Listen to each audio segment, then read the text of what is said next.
This is a really, really important video. We've done videos like this in the past and we've gotten nothing but good feedback from you guys about this. We just recently released a video about a couple that was attacked at a rest stop on Route 80, and it was a horrific occurrence. And this is a follow-up video to, like MJ said, to many other videos we've done, but I'm gonna make this much quicker. It's gonna be 3 things that you should always do when carrying a firearm on your RV, and 3 things that you should never do. And dependent on your feedback, this is all up to you guys, we can do a lot more of these videos. 3 things you should do, 3 things that you shouldn't do. So let's get right into this. Before we start, guys, please, if you are subscribed, go and check that you are still subscribed, because YouTube has been unsubscribing people, and I have a feeling that once this video drops, more of you will get unsubscribed. So please just go and check. Also hit the notification bell to make sure you're getting notified when we release new videos. That way you can see our latest videos. And we do want to apologize for the AC being on, but it is very hot out right now and we have to have the AC on. So let's get into this. Just a quick background, if you are new to this channel, I've been a police officer for, God, it's 24 years now, right? I am so close to retirement, less than 13 months to retirement. But with that being said, I've been a firearms instructor for almost 10 years now, taser instructor, been around guns a lot. I'm not a gun, like, super crazy person, shoot competitor, I don't do that, but I know the basics about gun safety and handling guns and training with guns, so I have a little bit of a background, and I just want it, that's not to flex, I just want to use that information that I've received over many years to help some of you guys out there, because unfortunately on YouTube sometimes there's good information and sometimes there's bad information, and we don't want you guys to get wrapped up in the bad information, but we want you to take some of the good information. Now, we've done, I believe, 4 other videos on firearms. They're much longer, much more in detail. None of them are over 30 minutes, but this is going to be a quick video, and we can't cover every single scenario in here regarding laws and all that type of stuff. We did other videos, and in those videos we gave you information where to go even further regarding laws and liability and all that. So we'll link our latest one up above. We'll start with the do's. We always want to start positive. The first do, absolutely 100%, you should get training and train regularly. What do we mean by that? Well, if you're new to, just like if you're new to RVing, right? If you're new to RVing, you don't know what you don't know. I don't know what I don't know. But firearms is something that's really important to get some training. You should never just go pick up a pistol, which is for the topic of this video, we're going to talk about pistols because that's the most common ones out there. Self-protection firearm. You shouldn't just go to a store, pick up a pistol, stick it in your pants, stick it in your pocket, stick it in your waistband, and just never shoot it, never train it, do not know how it works. That is a recipe for disaster. You're going to be a huge liability to yourself, you're going to be a liability to the public, and you're not going to know what to do if you ever have to use that firearm. How to aim it properly, appropriate stance, grip, trigger press, reload, malfunctions, what to do, tactical situations. It's very, very important to, number 1, train regularly, and not just one class like how to load your pistol, but different scenarios, under stress, clearing rooms, with different groups of people. It's really important. And then the second thing, it is a perishable skill. So continue doing and continue training and honing your craft. And when I talk about liability, this is still on the do's. One of the reasons why you want to get training in person from somebody who knows what they're doing, or a company that knows what they're doing, is that you want to be able to properly handle your firearm safely. It's not something you should be scared of. So I have my firearm on me, and for the interest of YouTube, this has already been cleared before we even went on video, but I'm going to take the magazine out. You see those little green, those are dummy rounds, those are not real rounds. And for this safety, and to show you on YouTube how you should be doing, anytime you do demonstrate, I'm going to pull the slide back. I'm going to confirm this is a clear and safe weapon. This is nothing more than a paperweight right now, and I'm going to put that right there. So again, that's another important thing about training and about training correctly, is that one of the things you're going to learn are the universal gun laws. And those universal gun laws, a very important one, is assuming that every firearm that you handle is loaded until you confirm that it is not loaded. So I just confirmed for you that this is an unloaded pistol. The second do, absolutely you must do, you must know the laws of the states that you're traveling regarding firearms. It is not anybody else's problem but yours. And just because you thought you were legal to carry that firearm in the state means nothing if you ever have to use that firearm, or if for whatever reason you get stopped by police or you have a fight with your spouse and the spouse calls the cops and now the cops are at your RV and they find out you have a firearm and you're not supposed to. This can pose a very big problem for you, both legally and financially, more important, financially. So you and you alone are responsible for that. Nobody else is. I would not go onto YouTube for that information. There is a good resource. The NRA, National Rifle Association, does on their website have reciprocity maps, which means that it will tell you if you have a carry permit from a certain state, it will tell you what states recognize that. Some states don't. They tend to be on the coast. California, New York, New Jersey, Connecticut, Massachusetts. Those states, they're just a different world with firearms. So if you decide to travel in those states, you are responsible for knowing if you're carrying a firearm, you have to abide by the laws of that state. Also, if you're leaving the country, Canada, Mexico, you're out of the country at that point. You're out of home base. That's a whole different world. You have to know the laws of those countries. Some people have put in the comments in previous videos asking me for advice. I'm not an attorney. I always refer to you are responsible to know the laws of your state, and I gave you some resources, so please go and check them out and know the laws before you decide to carry a firearm on your RV. The last do for now, and again, put in the comments below if you want us to continue doing these types of videos, because I have 30 do's and don'ts that you should, even more. So the last do, spend money on a quality pistol of a serviceable caliber. And what do I mean about that?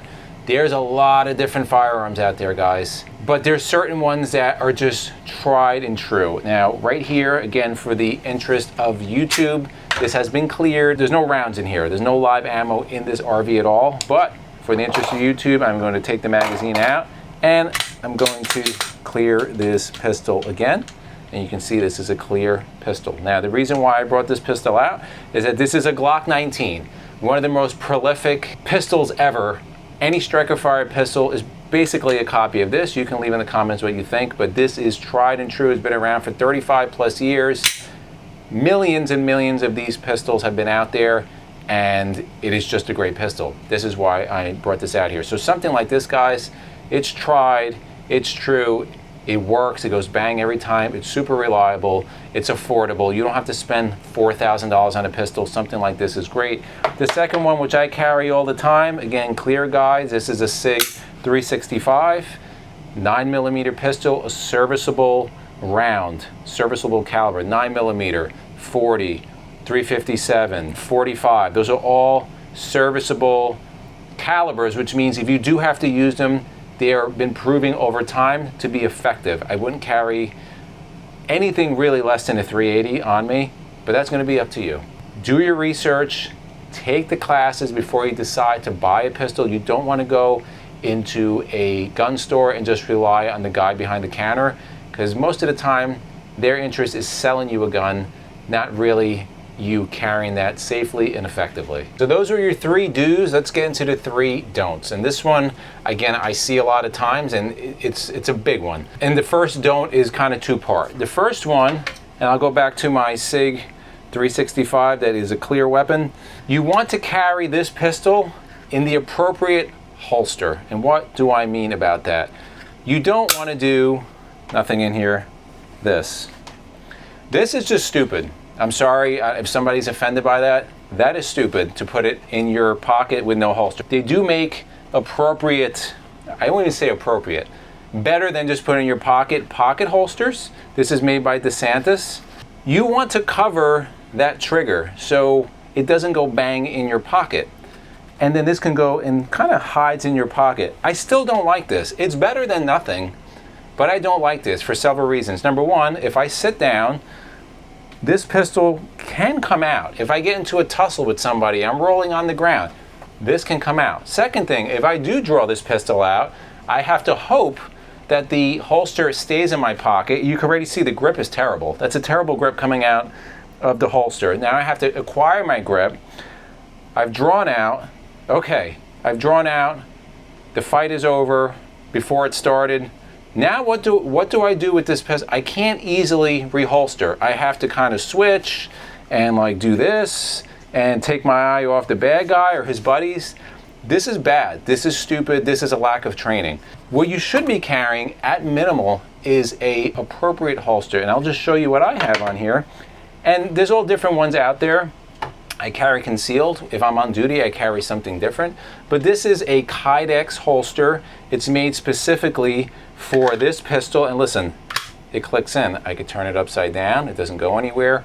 It doesn't collapse, right? So if I put it, you can see my underwear, guys. If I put it, it's clipped into my belt. If I go to draw out, that holster is going to stay clipped to my belt, and I'm going to be able to draw out with no problem. Also, what you notice is that when I come here, I can get an appropriate grip. Right from the holster, I can get an appropriate grip. If I need to draw out, I can draw out and start the fight right from here. Right here, I can draw, I'm starting right here. If that fight is over, when that fight is over and I scan and I look around, I don't even have to look. I know my finger's off the trigger. I can come right here. I know I'm back in. It's made of Kydex. This will not collapse, so I can go right back in. There's plenty of companies out there, guys. We'll put a popular one in a link down below, but in the pocket, this is bad news. Please don't do that. We'll do 1A and 1B of the don't. So 1A is what I talked about, the appropriate holster. 1B, and I see this a lot of times, and this is just a lack of training, a lack of knowledge, is modifying these guns. You don't have to, I promise you, you're not going to outshoot any of these pistols. None of them. Again, they've both been cleared. This Glock 19, if you have to change the trigger, and you have to put all kind of fancy stuff on it and all the kind of milling and all, then you're just a bad shooter and you should spend that money on training. This gun is 100% reliable, accurate from the factory. You don't know any more than the engineers of Glock. It's tried and true. So when I'm talking about modifications, I'm not talking about sights. Sights are simple. Like, you put the sights that you like. That's really the only modification on here. I just have an excess big dot on there, and then I just have some grip tape on here. I'm talking about modifications to the slide, modifications to the trigger, any other kind of modifications that's going to take this out of stock. Special springs, you don't need it, guys. You don't need it. Spend that money for training, because what happens when you start modifying these pistols, they have the potential to not be as reliable. And this, you want to be reliable. So please don't do that. Spend the money on training, become a better shooter. So number 2 on the don'ts is don't leave your firearm unsecured. And what do I mean about that? Again, we're talking about pistols in this video because that's the most common self-defense weapon, is a pistol. But it can go for shotguns, rifles, whatever. The firearm should be on you. MJ knows, right? I'm driving for a long time and this starts getting uncomfortable. I kind of just take it off and put it kind of right next to me. If I stop and I get out to pee, put fuel, go to a convenience store, what happens, hon? It's right back on. It's right back on my body. If I need it when I'm inside the convenience store or in the rest stop and it's inside the RV, that is of zero use to me, and it would be very foolish to do something like that. But elaborating on that, if I decide to have other weapons in my tow vehicle, in my towed vehicle, they shouldn't be unsecured. So I shouldn't take this Glock, and again, we'll clear it for you, for the YouTube generals. This right here, if I am not in the RV and it's not in my body, it shouldn't be like, you know, I'm just gonna stick it in the microwave because nobody will ever think it's in there. That's not where I want to put it, guys. I want to make sure it's secured somewhere, and secured in somewhere where it's gonna give an issue for somebody. So here's a real simple solution. Is it the best solution out there? No, it's not the best solution, but it will help. This is just a simple snap safe. You can go super cheap and just put the cable around something that's immovable, or you can go in, and this have 4 holes in it, and you can bolt it into something. So if I decide to leave this in here and I'm not around, I can simply close it up. The combination's there, hide it somewhere. That's how you secure a firearm. Because remember, you're responsible for a firearm. If you have small kids, if you're around other people and they get that firearm and God forbid something happens, it's gonna come back to you. So the firearm's not on you, and if it's away from you, it has to be secured. So the last don't for this video is don't carry a pistol unless it's fully loaded. And not only is it fully loaded magazine and one in the chamber. For the purpose of this video, I only have 5 dummy rounds loaded in here because I don't have like 30 dummy rounds. I don't have that many of them. I use them for training. So there's 5 dummy rounds in here. And you might not know what I mean, one in the chamber. So 5 in the magazine. This is a 10-round magazine. Here is my empty weapon, guys. Finger off the trigger, high up on the slide. Not pointing at me. Not flagging. You notice it's up. I'm not flagging MJ, pointing it at the camera, even though I know it's empty. But again, you practice what happens in real life. It's muscle memory. So I'm going to bring it up to my face so I can see what I'm doing. I'm loading the magazine. You see there's one right here. As soon as there's one round right there, dummy round. Once I send this slide forward, there's now going to be one in the chamber. If I take the magazine out, there's only 4 in here. So what I would do is I will top off with another 6 rounds, 10 in the magazine, 1 in the chamber. That is 11 rounds. I'm going to make sure that magazine is secured. I'm going to give it a tug. Again, my finger's off the trigger. I'm then going to put it in my holster. Another rule that I like to follow and that many people follow is that 2 is 1 and 1 is none. I have 1 magazine in here. I have 11 rounds. I always carry an extra magazine. Sometimes I carry more. I won't tell you how many, but sometimes I carry more than extra magazine.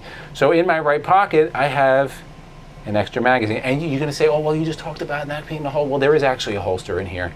It is a magazine holster. But the difference is, once this magazine comes out, it's out. It's a bad time if I'm going to my second magazine. So I will take the magazine out. Again, this has 12 rounds in it. So minimum, what's 11 plus 12, hun?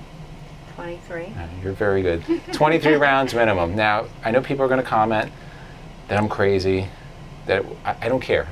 That's what I carry. And sometimes I carry more. But again, those are simple rules. Always carry a fully loaded magazine.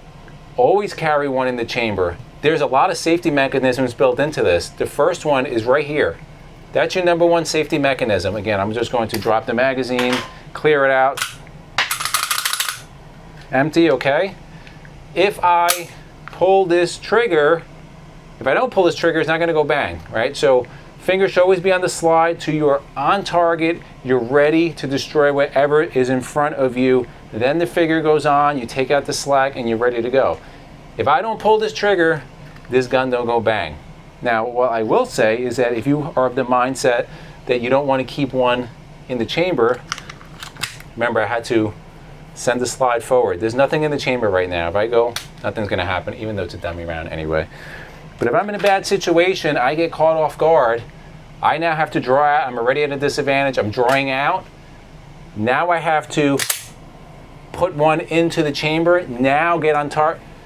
That's too much time, guys. Time has to be on your side. That's where the training comes in. I don't know of any police departments in the United States that don't carry 1 in the chamber. As long as your finger is off the trigger and you don't pull that trigger, that is your number 1 safety. Which is exactly why you need that gun holstered at all times with 1 in the chamber, because if that's in your pocket and there's 1 in the chamber, and you pull that, you get a coin in there, you put your keys in there and something happens, you should put this in an appropriate holster.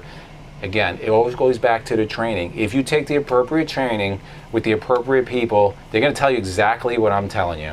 So I hope you learned something from this video. Again, there's a lot of good information on YouTube. There's a lot of bad information on YouTube. I'm going to keep saying this. I encourage everybody out there to get the appropriate training. There's some really good courses out there. Glock has courses, 6 Hour Academy up in New Hampshire, Gunsight Academy. We've actually done training. I know MJ really enjoyed it. It's been a little bit since you've done some training, but like that, yeah. That was. How much did you learn in those 2 days? That was a lot. I mean, you went from intense. Like just learning to really getting comfortable and putting rounds down range accurately. So we can't wait till we're out on the road more, because we're going to go to a lot of. We enjoy it. We really enjoy it. And guys, if you're not a firearm person, that's fine. I don't hold it against you, but please don't hold it against us, right? Because this is our rights in this country, and many people, millions of people, exercise that right. In the comments below, guys, let us know, do you want to see more videos like this? I enjoy doing them. As long as the feedback is positive and you guys are viewing them and sharing them, then it's worth for me doing. If you like videos like this, guys, to the left of us, we'll put our RV's newbies playlist, we'll put our RV security playlist, And for myself and MJ, it's a journey of a lifetime, and we'll see you on the road, and be safe out there.